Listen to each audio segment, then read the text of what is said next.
ได้คือฮอดเบิบกับกี้เด้ใครบ่มาเป็นอะไรอีกบัดนี้เสียใจแล้วงานเนี่ย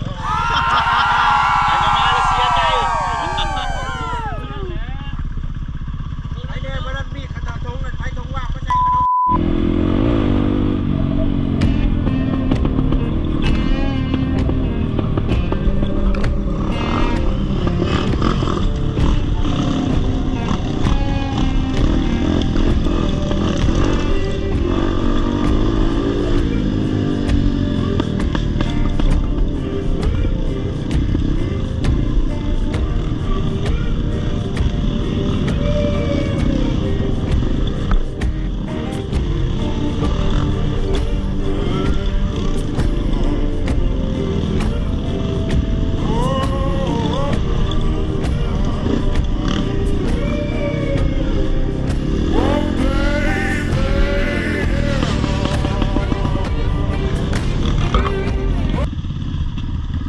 น้ำขึ้นเลิกแท้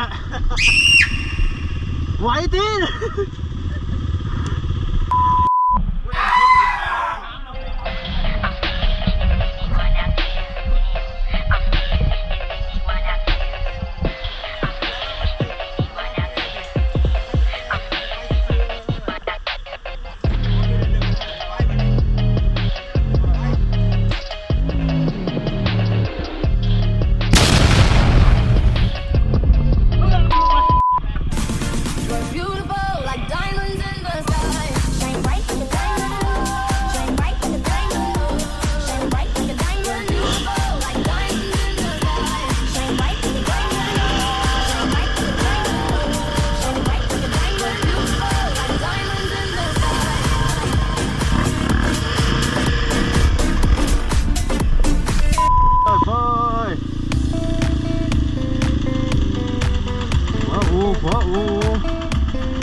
ยอดเล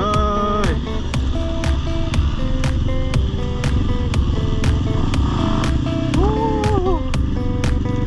ยอด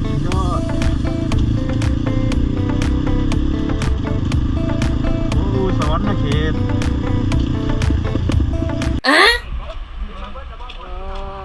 กินเสยเหลือจากต้องเห็น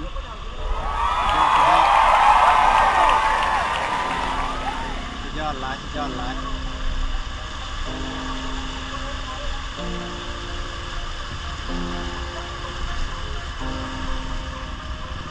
ผู้เดียวเลยวะเนี่ยฮะ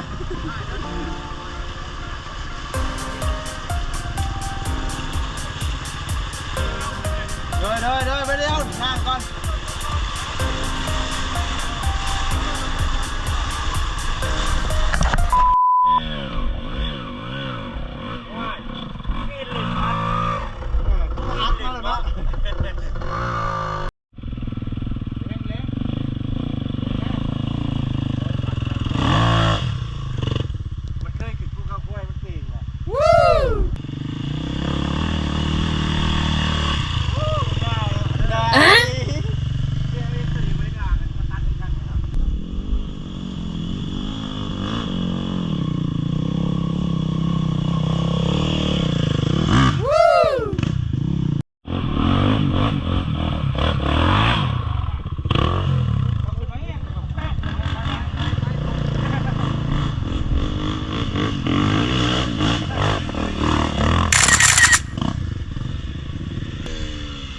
เฮ็ด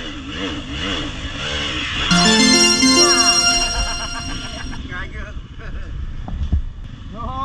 ลูกชิดแอนเอาเล็กต่ำเบาๆแล้วนะยังพายไปดิ